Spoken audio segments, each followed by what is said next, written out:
At 82, I've gained a great deal of wisdom, but there's one choice I deeply regret: moving into a nursing home. At the time, it seemed like the best decision. My family reassured me that I would have all the care and comfort I needed, and I trusted them. However, once I arrived, I quickly realized that my expectations didn't match reality. Many of you might be considering this option, whether for yourself or for a loved one. Perhaps it feels like the safest route, or maybe you've been convinced that it will make life simpler. But before taking that step, I want to share 6 things I wish I had known beforehand. The truth is, living in a nursing home isn't just a matter of convenience. It changes your entire life. And once you move in, leaving isn't as easy as you might think. Stay with me, because some of these insights may surprise you. If you know someone thinking about making this transition, this may be exactly what they need to hear before making a life-altering decision. One of my biggest regrets was losing my independence. The most shocking realization after moving into a nursing home wasn't the small room, the structured meal times, or the unfamiliar faces. It was the understanding that I no longer had control over my own life. Before moving in, I had my own routines. I chose when to wake up, when to eat, and how to spend my day. I could take a walk whenever I wanted, prepare my own meals, or simply relax in my favorite chair with a book. But inside the nursing home, my time was no longer mine. Everything operated on a rigid schedule. Breakfast was served at a set hour, whether I was hungry or not. Lights were turned off at a specific time. Even if I wasn't ready to sleep, if I wanted to go outside for a walk, I often needed permission and had to wait for assistance. Even basic choices, what to eat, what to wear, suddenly felt like privileges rather than rights. I vividly remember my first week there, waking up in an unfamiliar bed, reaching for a book I had been reading at home, only to realize that my familiar surroundings were gone. My books, my chair, the small comforts I had cherished for years had all disappeared. Instead, I was left with sterile walls and a bed I hadn't chosen. The most painful realization was knowing that once you give up your independence, getting it back is nearly impossible. You slowly adjust to the restrictions, complying with the rules rather than resisting. You stop questioning the meals you're served. You stop asking for simple freedoms like a spontaneous walk outside. Over time, you learn to fit into their routine, but in the process, you lose a piece of yourself. If you're considering a nursing home, ask yourself, are you truly ready to surrender the small freedoms that make life your own? Because once they're gone, you'll miss them far more than you ever imagined. Another regret that weighed heavily on me was the feeling of being forgotten. One of the most difficult truths about moving into a nursing home is realizing that the world outside keeps moving forward without you. When I first arrived, my family assured me they would visit often, and at first, they did. My daughter stopped by once a week, my grandchildren came on weekends, and for a while, I still felt connected to my old life. But as time went on, the visits became less frequent. My daughter began calling instead of coming in person. My grandchildren got busy with their schoolwork and jobs. The holidays were the hardest. Promises of visits were made, but at the last moment, plans always seemed to change. I found myself sitting alone in the common room, watching other residents fix their eyes on the door, hoping that today would be the day someone remembered them. My family didn't stop loving me. Life simply moved on without me. When you're not present in people's daily lives, they assume you're doing fine, that you're adapting, that you don't need the same level of attention. But the reality is, the longer you stay in a nursing home, the easier it becomes for others to forget how much you still need their presence.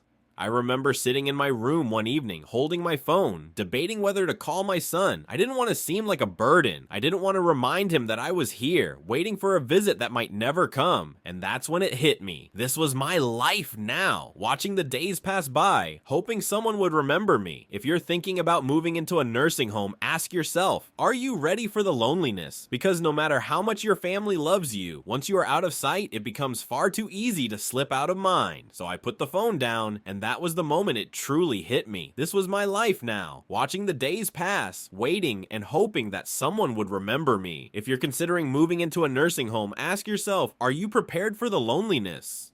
Because no matter how much your family loves you, once you're out of sight, it's surprisingly easy to be forgotten. Losing my sense of purpose was another unexpected regret. When I moved into the nursing home, I thought I was simply changing my place of residence. I never considered that I was also changing the very reason I woke up each morning. At home, I had a purpose, even in the little things: watering the plants, making my coffee, keeping my space tidy. These small tasks kept me engaged and gave me a sense of control over my own life. But once I moved in, in, everything was done for me. My meals were prepared, my laundry was washed, my living space was maintained by staff. At first, I told myself this was a blessing. No more chores, no more responsibilities, just rest. But within weeks, I realized something crucial was missing. The days felt unbearably long, each hour stretching into the next with nothing to do but wait. I saw it in the other residents as well. People who had once been full of life now spent their days staring blankly, simply passing time. One man, George, had been a carpenter his entire life. At home, he was always working on something, fixing things, creating in his garage. But here, there were no tools, no projects, nothing for him to build. I watched as his hands, once skilled and purposeful, slowly fell idle in his lap.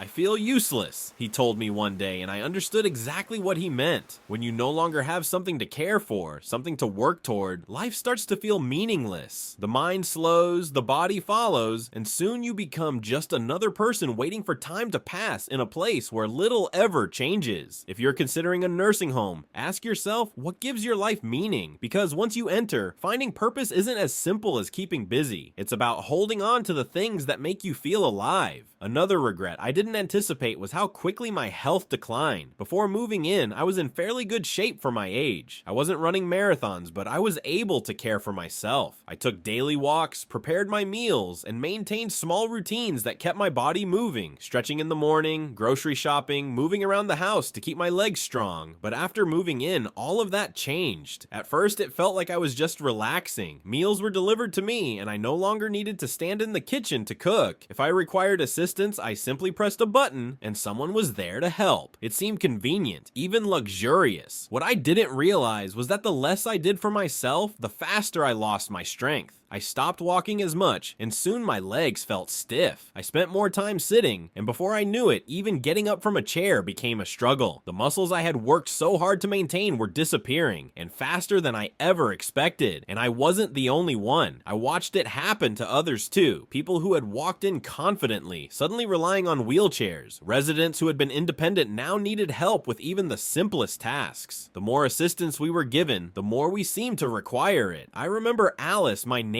who was 81 when she arrived. She was full of life and insisted on taking daily walks, determined not to let age slow her down. But within months, I noticed she wasn't walking as much. Then she started using a walker, then a wheelchair. One day, she looked at me and said, "I don't know when it happened, but I feel like I've aged 10 years in just a few months." And that was exactly how it felt. They thought they'd just try the nursing home for a little while, assuming they could leave if it didn't feel right, but they quickly realized that leaving wasn't as simple as they had imagined. The longer they stayed, the harder it became to return to life outside. Some even lost the option entirely. Homes sold, savings drained, independence faded. I watched people who once walked in with confidence become hesitant, relying more and more on assistance until they no longer believed they could manage on their own. I too felt it happening to me.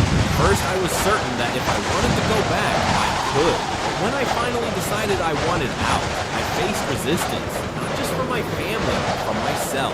Was I truly capable of living alone again? Had I lost too much of my independence to go back? The more I questioned, the more trapped I felt. That's the part no one tells you. Moving into a nursing home feels like a decision you can reverse, but for most people, it isn't.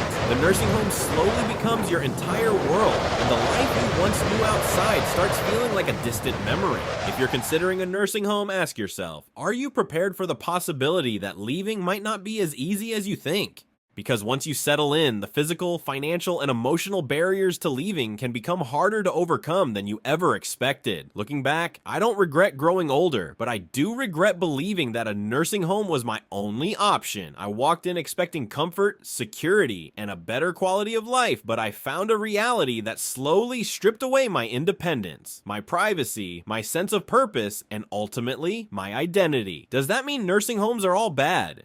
Some people genuinely need the care they provide. But before making that choice, think carefully about what you'll be giving up. If I could do it over, I would have explored more ways to stay in my own home, found support that allowed me to keep my freedom, and made sure I truly needed to be there before making such a permanent move. If you're facing this decision, ask yourself, is this truly the best choice, or is it just the easiest option at the moment? Because the life you have today, your routines, your autonomy, your choices, is worth holding on to for as long as possible. Thank you for spending spending this time with me today. I hope my experience helps you think carefully about your own choices. If anything I've shared resonated with you, I'd love to hear your thoughts. Leave a comment below and share what stood out to you. And if you found this helpful, please like, subscribe, and share. Your support helps bring more valuable content to those who need it. Take care, and remember, your choices matter more than you think. They entered the nursing home thinking it was a temporary solution, only to realize that leaving was far more complicated than expected. The longer they stayed, the harder it became to return to their former lives. Some lost the option entirely. Homes sold, savings depleted, independence slipping away. This is the part no one warns you about. Moving in seems like a decision you can undo, but for most, it isn't. The nursing home gradually becomes your entire world, and before you realize it, the life you once knew outside starts to feel like a distant memory. If you're considering this step, ask yourself, are you prepared for the reality that leaving may not be as simple as you assume? Because once you settle in, the challenges to leaving, whether financial, physical, or emotional, can be far greater than anticipated. If you're still watching and these insights resonate with you, let us know by commenting below, and if you haven't yet, subscribe and turn on notifications to ensure you don't miss future discussions like this. Your engagement helps us continue creating content that informs and inspires. Looking back, I don't regret aging, but I do regret believing that a nursing home was my only option. I entered expecting comfort, security, and a better quality of life. Instead, I found a reality that slowly stripped me of my independence, my privacy, my sense of purpose, and ultimately, my identity. That doesn't mean all nursing homes are bad. Some people genuinely need the care they provide. But before making that decision, consider carefully what you're giving up, because once you move in, life will never be quite the same. If I had the chance to do it over, I would have fought harder to stay in my own home, sought alternative support that allowed me to maintain my freedom, and ensured that I truly needed to be there before making such a life-altering commitment. If you're facing this choice, take a moment to ask yourself, is this truly the best path for me, or is it simply the easiest option right now? The life you have today, with your routines, independence, and decisions, is worth preserving for as long as possible. Thank you for spending time with us today. We'd love to hear from you. Share something you've learned and how you plan to apply it in your life. Your insights matter, so don't hesitate to contribute to the conversation. Reading your thoughts is a source of motivation and encouragement for us. If you found this video helpful, please like, subscribe, and share. Your support enables us to continue producing meaningful content. We appreciate you, and we look forward to seeing you in the next video.